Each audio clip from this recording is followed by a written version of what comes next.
Сәлем, everybody. Мына әйелім акция, скидка, рассрочка дегендерді болса, кәдімгідей көз жайнап, ішкен асын жерге қояды ғой. Үйде бүкіл заттардың бәрін кәдімгідей скидка, рассрочкамен алдық қой, акциямен. Кейбір заттарды даже үйде не істеп жатқанын, бұл не зат екенін де білмеймін ғой даже. Алдында бір сұрасам, мынау не десем, бұл деген намордник дейді, иттің. Мен айтам, неге алдың бұны? Акция болып отқасын ала салдым. Білесің бе, бізде ит жоқ қой.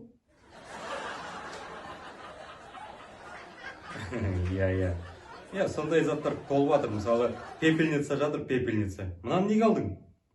Кешегі ана иттің наморднигімен бірге келді. Соған подарок. Иттің наморднигін алсам, мынаған подарок болса.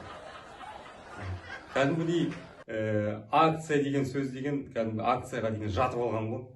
Екеуміз жаңағы технодомның ішінде жүрік. Технодомның ішінде жүрсек, мынаны қара, телевизорды қара. 400 мыңның телевизорын 300 мыңға акциямен беріп жатыр дейді. Мен айтам, жақсы екен.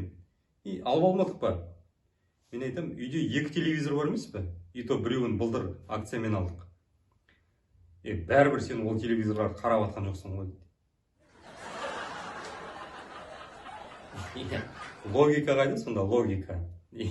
Значит, үйдегі 2 телевизорды мен қарамасам, мына телевизорды акциямен алсақ, значит, оны қарап кетем ба?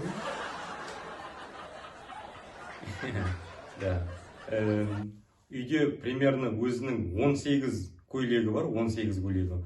Оның 9-ын жаңағы өзі былай сатып алғанда, қалған 9-ы 1+1 мен акциямен келгендер ғой. Ол сол 1+1 мен акциямен келген 9 көйлегінің біреуінде келмейді. Өзіне келмейді, үйлеспейді. Бірақ бір жағынан жақсы, любой случайға үйде тряпка бар.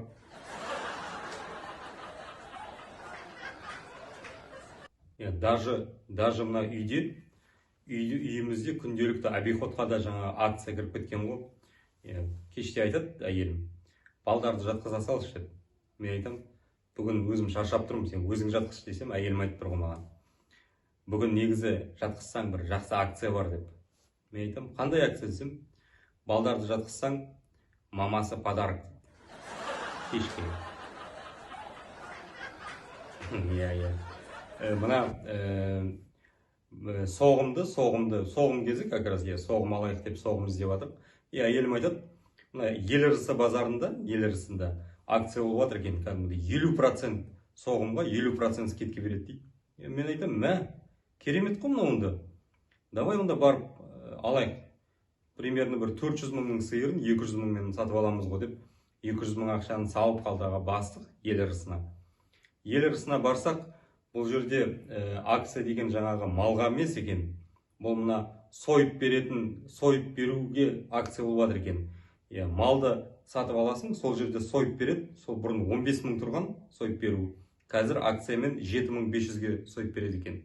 50% скидка сойып беруге. Еще былай үстіне жазып қойған. 15 мың минус 50% скидка тең болады 7500 теңге. Асығыңыздар деп. Сосын енді біздер босқа келдік па? Малдарды барып қарап кетейік, примерно қанша тұрады екен бағалары деп, мал тұратын қораға бардым.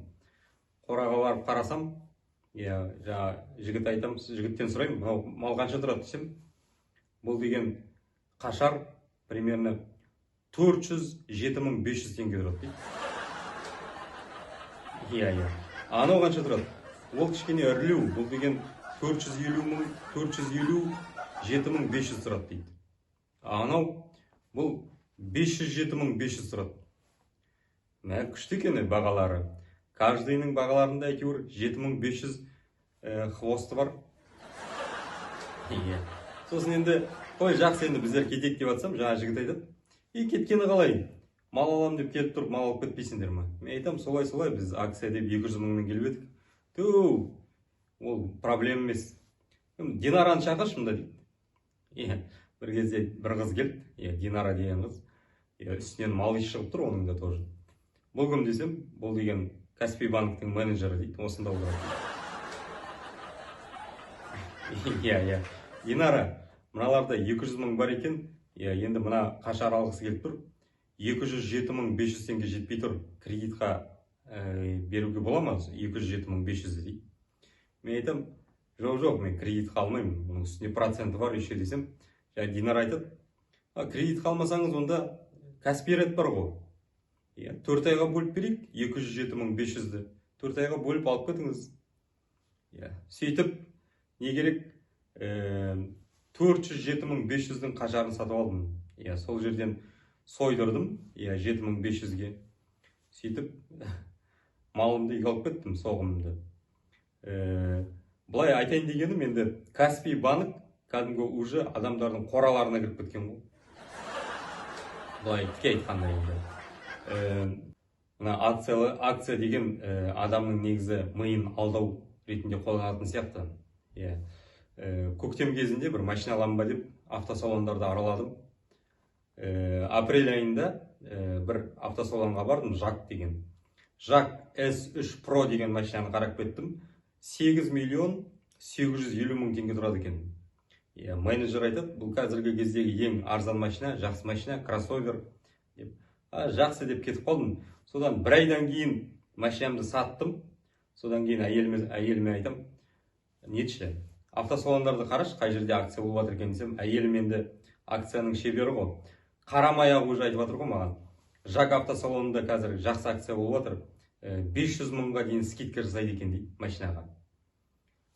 Кеттік онда деп Жакқа бардық. Менеджер алдымыздан шықты. Менеджер енді түсіндіріп жатыр. Қазір деген мықты условия.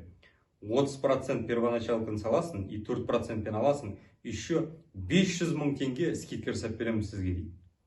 Давай, онда қарай қал, қандай машина деп едім. Міне, Жак S3 Pro. Бағасы қанша?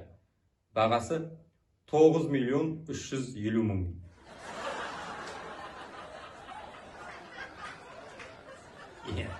Ал жігіттер, қыздар, бүгінше осы.